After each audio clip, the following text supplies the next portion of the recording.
উপস্থিত আমার সামনে সকল চেয়ারম্যানদের আন্তরিক অভিনন্দন জানিয়ে আজকের অমর 21 আন্তর্জাতিক মাতৃভাষা দিবস সম্বন্ধে কিছু বক্তব্য আপনাদের সামনে বলবো।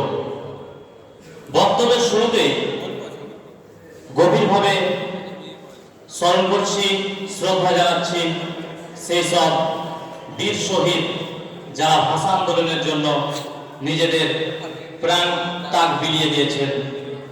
তাদের মধ্যে উল্লেখযোগ্য কয়েকজন হলেন রফিক, সালাম, জাফর, বরকত, আরো অনেক শহীদ।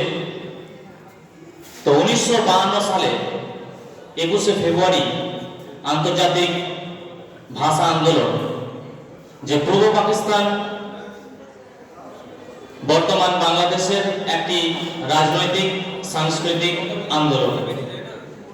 তো এই আন্দোলন মূলত ছিল বাংলা ভাষাকে কেন্দ্র করে, যে বাংলা ভাষাকে রক্ষার দাবিতে এই আন্দোলন তারা শুরু করেছিলেন।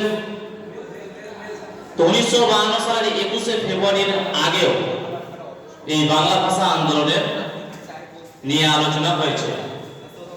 তো 1947 সাল ব্রিটিশ ভারত ভাগ হয়ে, যে দ্বিজাতি তত্ত্বের মাধ্যমে ভাগ হয়ে পাকিস্তান রাষ্ট্রের উদ্ভব হয়। তো পাকিস্তান রাষ্ট্রের দুটি অংশ, পূর্ব পাকিস্তান, পশ্চিম পাকিস্তান। 1948 সালে পাকিস্তান সরকার ঘোষণা করে যে উর্দুই হবে পাকিস্তানের একমাত্র রাষ্ট্রীয় ভাষা। পূর্ব পাকিস্তানের বাংলা ভাষাভাষী আন্দোলন বা সাধারণ মানুষের মনে যে এরকম একটি অবান্তর ঘোষণা তারা কখনো আশা করেনি, এবং পাকিস্তান সরকারের কাছে যে এরকম একটা অবান্তর কথা তারা কখনো মানতে রাজি ছিলেন না।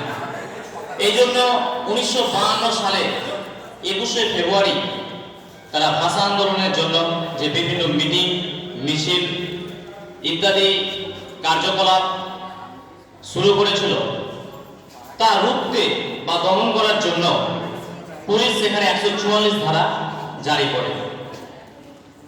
তো বাংলা ভাষাকে রক্ষার দাবিতে যে ঢাকা বিশ্ববিদ্যালয়ের ছাত্র ছাত্রীরা এবং কিছু রাজনৈতিক কর্মী 1952 সালে 21শে ফেব্রুয়ারি অর্থাৎ আজকের দিনে তারা 144 ধারাকে উপেক্ষা করে আন্দোলনে সামিল হয়েছিল।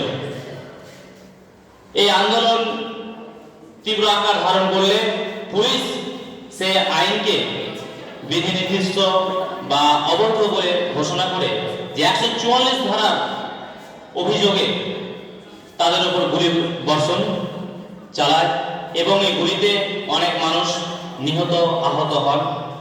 এই বাংলা ভাষার জন্য অনেক মানুষকে প্রাণ দিতে হয়েছে, রফিক, সালাম, বরকত, আরো অনেক মানুষকে। 1956 সালে শেষ অবধি পাকিস্তান সরকার এই নথি মানতে বাধ্য হয়ে তারা বাংলা ভাষাকে যে পাকিস্তানের অন্যতম রাষ্ট্রীয় ভাষা বলে গুরুত্ব দেন।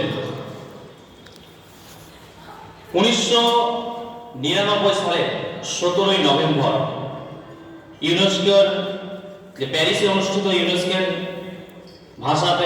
ভাষা আন্দোলনে যে বাংলাদেশ প্রস্তাব দিয়েছিল, সেই প্রস্তাব গ্রহণ করা হয়েছিল, এবং 2000 সালে ইউনেস্কোতে ভাষা আন্দোলনের জন্য যে ভাষা কৃষ্টির উন্নয়নকে বা এই আন্তর্জাতিক ভাষা দিবসকে ইউনেস্কো স্বীকৃতি দিয়েছিল, যে আজকে আমরা পালন করছি, সেই থেকে আন্তর্জাতিক মাতৃভাষা দিবস পালন করছি।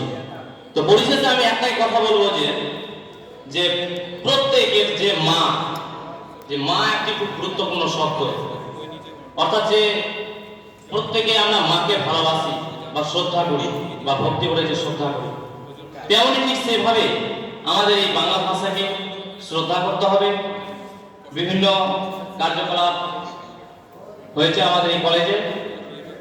তাই আর বক্তব্য দীর্ঘায়িত করব না। যে বাংলা ভাষার জন্য অনেক মায়ের কোল খালি হয়ে গেছে, অনেক বাংলার দামাল ছেলেকে নিজের বুকের রক্ত, তাজা রক্ত দিয়ে এই বাংলা ভাষা আন্দোলনের জন্য শহীদ হয়ে গেছে। তো সেই শহীদদের আবারও আমার অন্তর থেকে অন্তর শ্রদ্ধা ভালোবাসা জানিয়ে যে আজকে এই ছোট্ট বক্তব্য শেষ করছি। বক্তব্যের মাঝে যদি কিছু ভুল ত্রুটি হয়ে থাকে ক্ষমা প্রার্থী মার্জনীয়। নমস্কার।